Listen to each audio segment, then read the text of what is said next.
을 받는 1차 독자가 누구죠? 그 당시 로마교회 성도들이에요. 엄청난 핍박과 박해 속에 있었어요.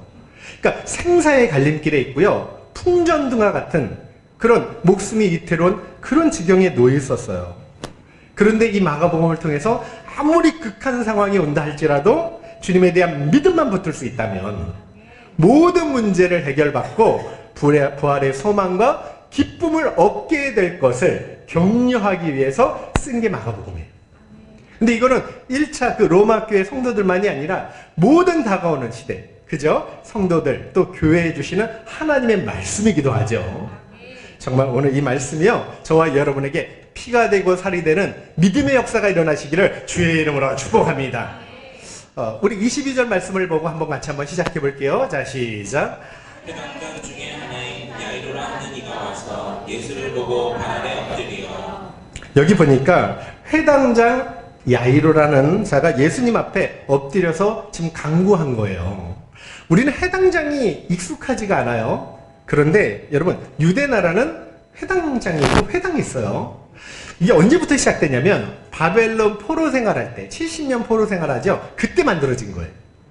고국에 못 들어가요. 성전은 회파됐어요. 그러니까 바벨론에서, 이방 땅에서 남자 유대인 10명만 모이잖아요. 회당을 만들고 거기서 예배를 드리고 성경을 가르치고 아이를 교육한 거예요.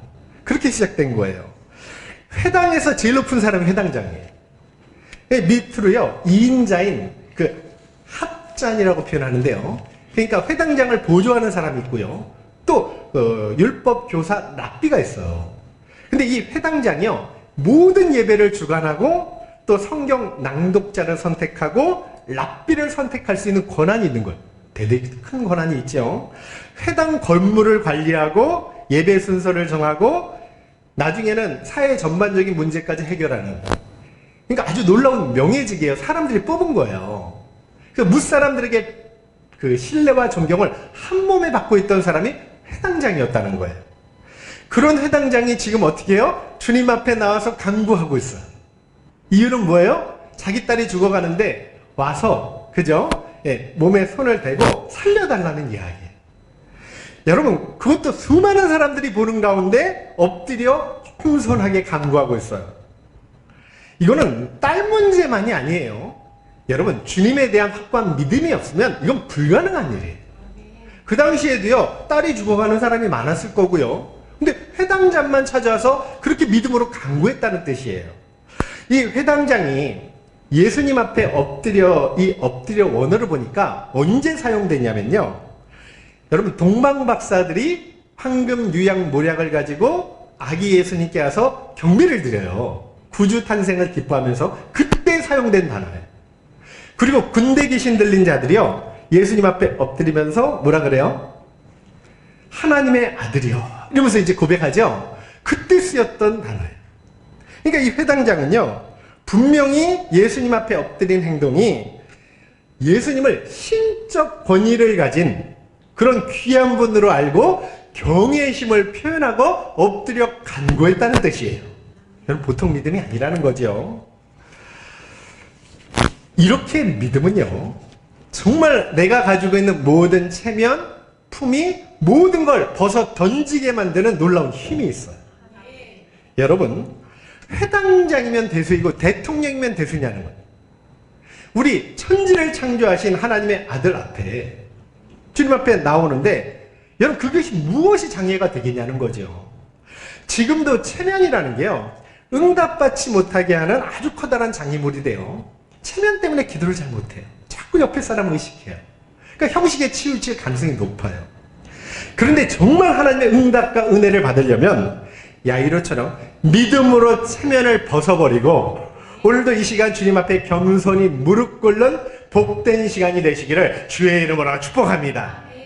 생각해 보세요. 여러분, 물에 빠진 사람이 점잖게 살려주세요. 그렇게 하겠습니까? 그땐 이성을, 그죠? 차릴 그런 순간이 아니에요. 살려주세요 하지 않습니까? 지금 주님 앞에 기도할 때도 그런 간절함이 필요해요. 우리 주님이 보시는 건 마음의 중심이거든요. 저와 여러분이 간절하게 주님을 찾고 부르짖을 때 모든 기도에 하나님께서 선하게 응답하여 주실 줄로 믿습니다. 그런데 생각해 보세요. 만약 해당장에게 딸의 질병이 없었다면 과연 주님께 찾아올 수 있었을까요? 아니에요. 주님께 관심을 갖지 못했을 거고요.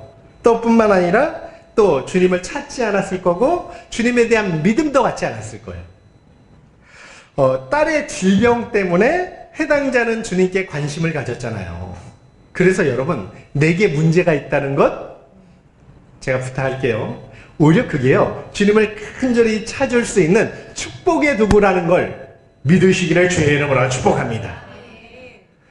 우리에게 찾아오는 모든 시련과 환난이요, 주님 안에서는 축복의 통로라는 거예요. 그걸 믿는 게 참 중요합니다. 우리 23절 한번 읽어볼게요. 자, 시작. 왕복히 구하여 이르되 내 어린 딸이 죽게 되었사오니 오셔서 그 위에 손을 얹으사 그로 구원을 받아 살게 하소서 하거늘. 자, 회당장이 예수님께 간구하기를 단 한 번만 내 딸에게 와주셔서 손을 대달라고 부탁을 해요. 아주 순수하고 단순한 믿음이에요. 마태복음 15장에 보니까 이런 내용이 나와요. 이방 여인, 가나안 여인이 예수님 앞에 나와서 구원을 호소해요. 내 딸이 귀신을 들렸는데 좀 나도 불쌍히 여기고 딸도 구원해 달라는 거예요. 근데 주님이 아무 말씀도 하지 않아요. 그래서 계속 그 여인이 따라가면서 소리를 지르고 우리를 구원해 달라고 호소를 해요. 너무 시끄러우니까 제자들이 주님 좀 청 들어주고 빨리 보냅시다. 그랬더니 주님이요, 꿈쩍도 하지 않으시고 나는 이스라엘의 집에 잃은 양 외에는 보내심을 받지 않았다 이러면서 거절을 하셔요. 평소에 그럴 주님이 아니잖아요. 근데도 여인은 포기하지 않고요, 더 간절히 주님 앞에 엎드려서 저를 구원해달라고 소리 높여 외치는 거예요. 그랬더니 이제는요, 더 강력하게 거절하시는데 자녀의 떡을 취하여 개들에게 줄 수 없다. 한마디로 넌 개다 이런 얘기예요. 근데 여인이요, 여기 포기를 안 해요. 주님 옳습니다. 저는 괴예요. 그러나 개들도 제 주인의 상에서 떨어지는 부스러기를 먹습니다. 주인님, 저에게 그 부스러기 은혜를 주시옵소서. 참 놀라운 믿음이에요. 그랬더니 주님이 비로소 뭐라 그래요? 여인의 믿음을 칭찬하시면서 여자여, 내 믿음이 크도다, 내 소원대로 되리라. 근데 그 순간에 딸이 낳는 기적이 일어나고요, 여인이 구원을 받는 은혜를 얻게 되었다. 여러분, 이것이요, 기도 응답의 원리이고요, 또 큰 믿음을 가질 수 있는 원리라는 걸 여러분 기억하셔야 돼요.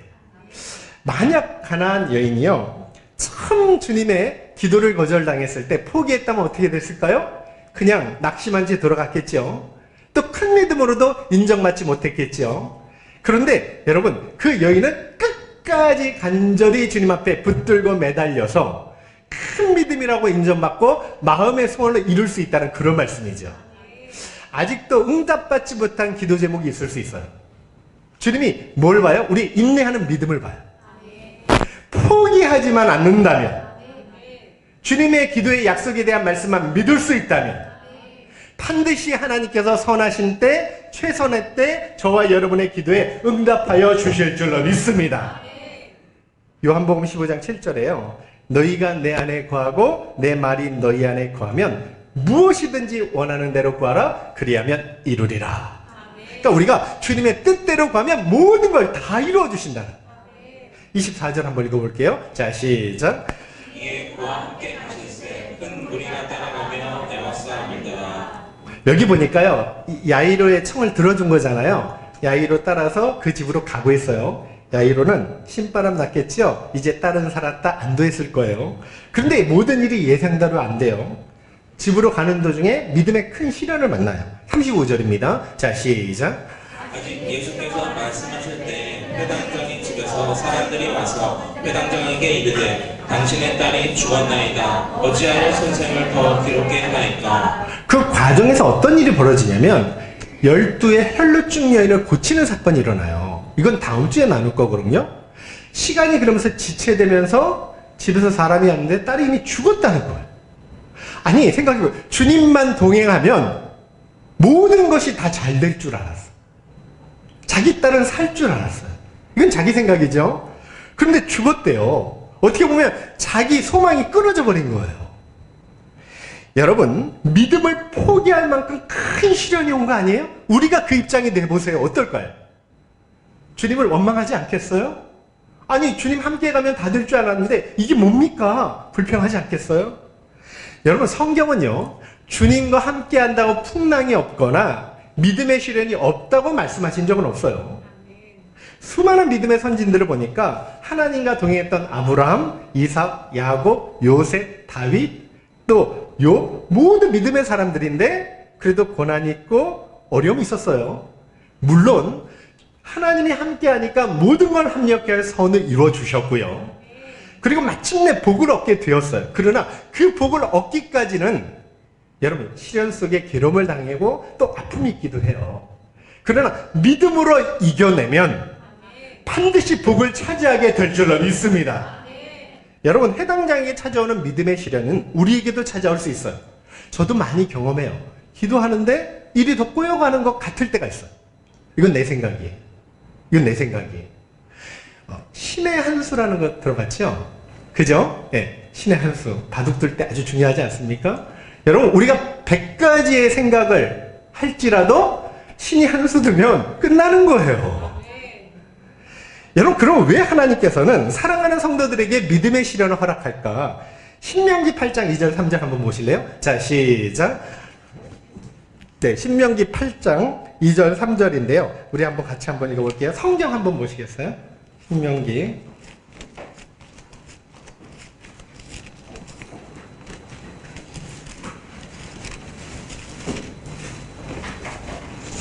예, 구약성경 274페이지에 있고요.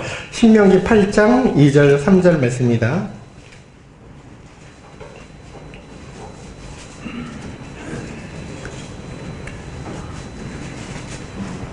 우리 함께 봉독할까요? 자, 시작.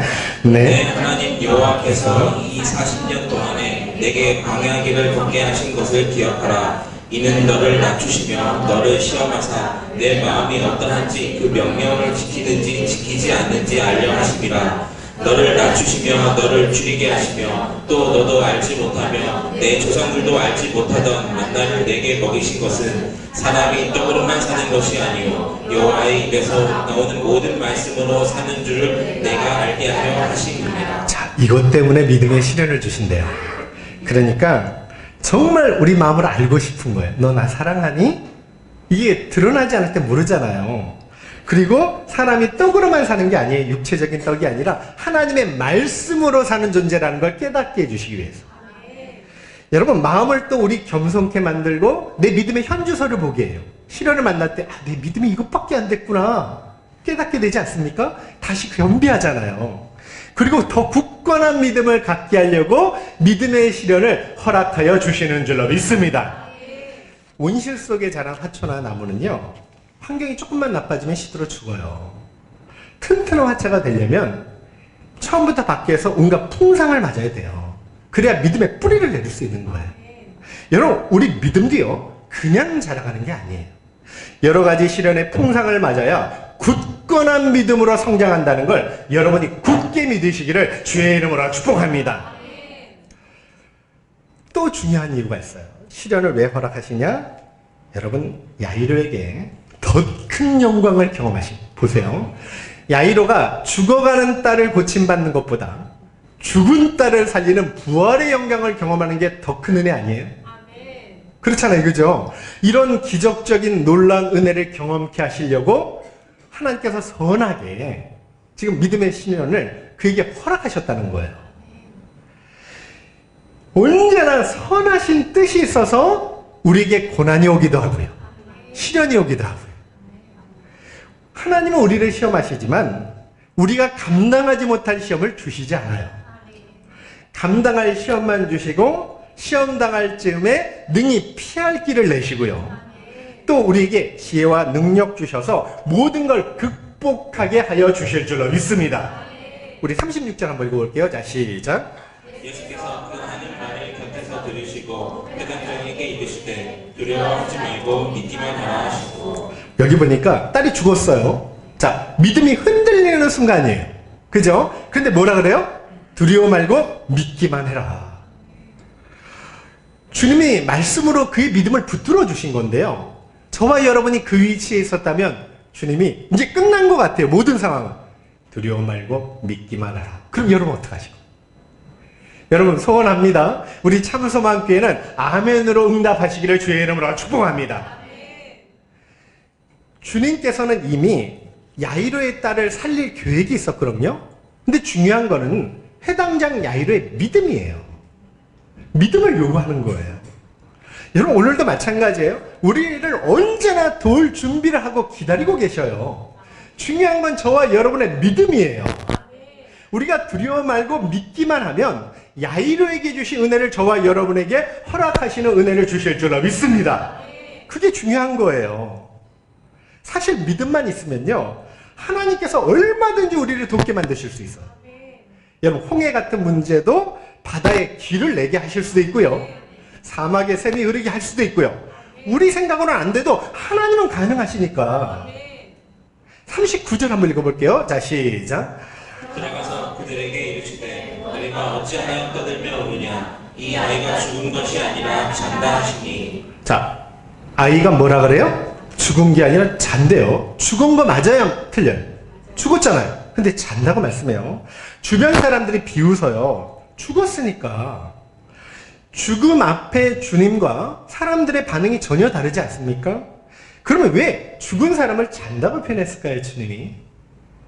여러분, 여기 깊은 뜻이 있어요. 그 중에 주된 이유가 뭐냐면, 주님께서 죽은 자를 살리시는 건요, 자는 사람 깨우는 것만큼 쉽다는 거예요. 아무것도 아니라. 여러분, 창조주 하나님이에요. 어려운 일이 뭐가 있겠어요? 정말 주님께서요, 죽어서 1년이 되었던, 나사로처럼 죽어서 나흘이 되었던, 바로 죽었던 아무 상관없어요. 말씀 한마디로 그를 일으켜 세우시는 능력의 주님이라는 그런 말씀이에요. 근데 잔다고 표현할 땐 또 다른 뜻이 있는데 뭐냐면, 우리가 마지막 날 주님처럼 부활하게 될 것을 미리 가르쳐 주시는 거예요. 여러분, 예수님이 십자가 달리실 때 두 강도가 옆에 매달리거든요. 한 강도가 구원을 받아요. 회개하고 예수님을 믿어요. 죽기 전에. 그랬더니 오늘 내가 나와 함께 낙원에 있으리라 하잖아요. 그러면 그 영혼은 죽는 순간에 어디 간 거예요? 주님과 함께 지금 낙원에 있어요. 그럼 그 몸은 어떻게 됐어요? 그 몸은 잠들고 있어요. 잠들고 있어요. 그러다가 주님이 다시 오시는 날 있죠? 재림하시는 날, 그 몸이 이 영혼과 결합이 되어서 썩지 않고 쇠하지 않고 예수님이 부활하실 때 몸처럼 아주 영화로운 몸을 입게 되는 거예요. 그리고 주님과 함께 영원히 주님 나라에서 영생 복락을 누리는 것이 주님의 약속의 말씀이에요. 여러분, 그러니까 지금 우리 믿음의 선조들은요, 영혼은 낙원에 있고요, 몸은 잠들어 있어요. 그리고 고대하고 있어요. 주님이 다시 오실 날. 얼마나 감사한 일이에요. 그런데 부활이요, 두 가지 형태예요. 성경에 보니까 신앙 있는 자는 영원한 생명의 부활로, 믿음 없는 자는 영원한 심판의 부활로. 요한복음 5장 29절에 보니까 선한 일을 행한 자는 생명의 부활로, 악한 일을 행한 자는 심판의 부활로 나오리. 여기 선한 것, 악한 거는 믿음을 이야기해요. 심판의 부활을 우리는 영원한 죽음, 영원한 멸망, 지옥, 형벌 이렇게 이야기해요.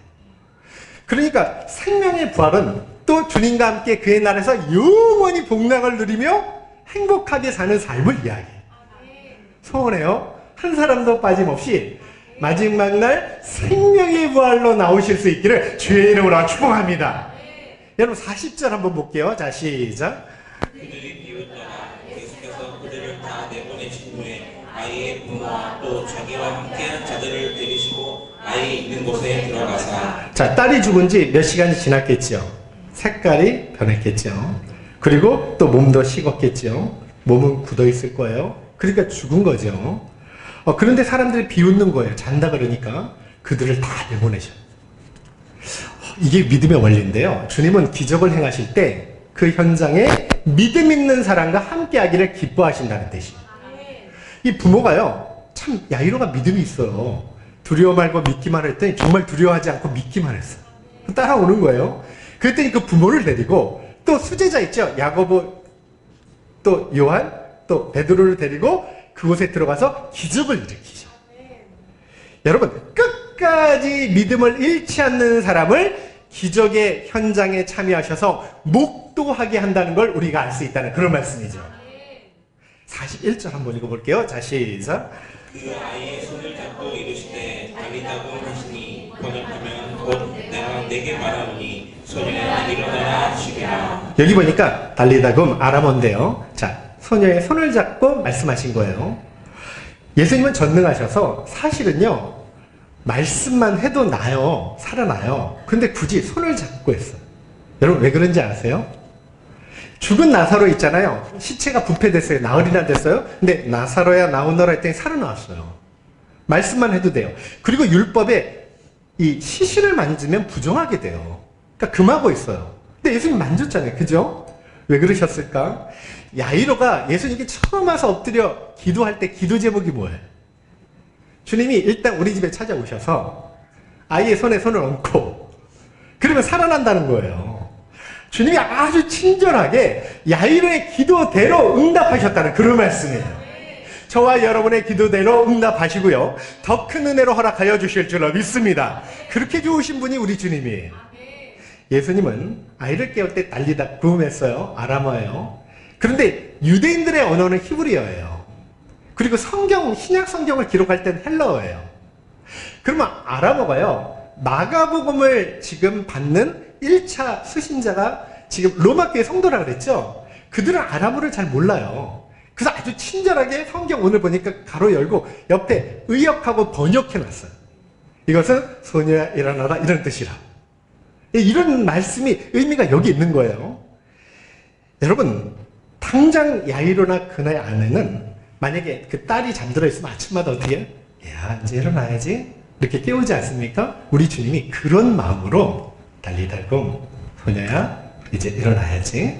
자, 잠에서 깨어나. 지금 그렇게 말씀하시고. 자, 우리 42절 한번 볼게요. 자, 시작. 소녀가 곧 일어나서 걸으니 나이가 12살이라 사람들이 곧 크게 놀라거든. 여러분, 야이로 딸이 12살이에요. 어린 딸이죠. 오랫동안 병으로 누워있어요. 잘 먹지를 못해요. 기력이 쇠약해졌어요. 그러면요, 바로 일어나 걸을 수가 없어요. 우리가 며칠만 누워있어도요, 병문안 가보면 왔다고 바로 일어나 막 걷지 않아요. 막 이러면서 옆에서 부축해줘야 되고 온갖 신음소리와 함께 힘들다고. 여러분 그게 마땅해요. 그런데 너무 놀라운 일은요, 이 소녀가 어떻게 해요? 죽었다가 살아났잖아요. 바로 일어나 걸었다. 이거는 천지를 창조하신 하나님만 할 수 있다는 그런 말씀이에요. 예수님은 순간적으로 이 소녀의 몸을 완전하게 온전하게 회복시켜 주셨다는 아주 은혜로운 말씀이에요. 당시 소녀가 일어나는 거 보시고 사람들이 얼마나 놀랐을까요? 어안이 벙벙했겠죠. 상식으로는 일어날 수 없는 일이에요. 여러분, 예수님이 창조주가 아니고서는 절대 일어날 수 없다는 그런 말씀이죠. 저는 소망합니다. 예수님은 살아계신 하나님의 아들이심을 믿으시기를 주의 이름으로 축복합니다. 여러분, 예수님을 믿어야 예수님을 통해서 하나님 아버지께로 나갈 수 있고 영원한 생명을 얻을 수 있어요. 주님은 말씀 한마디로 풍랑을 잔잔케 하고 귀신 들린 자의 귀신을 쫓아내고 죽은 자를 살리고 자연계, 영계, 죽은 자까지 다스리는 천지를 창조하신 우리 하나님이라는 걸 여러분 잊지 마시기를 주의 이름으로 축복합니다. 그 생각하면요 너무 감사해요. 솔직히 되게 기뻐요. 성령으로 우리 함께하잖아요. 나와 함께하는 거예요. 내 속에 사시는 거예요.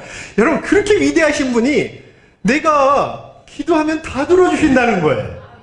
무엇이 염려하겠어요? 아무것도 염려하지 말고 감사로 기도하면 된다는 그런 말씀이죠. 자, 마지막으로 43절 볼까요? 자, 시작. 예수께서 이 일을 아무도 알지 못하게 하라고 그들을 많이 경계하시고 이에 소녀에게 먹을 것을 주라 하시니라.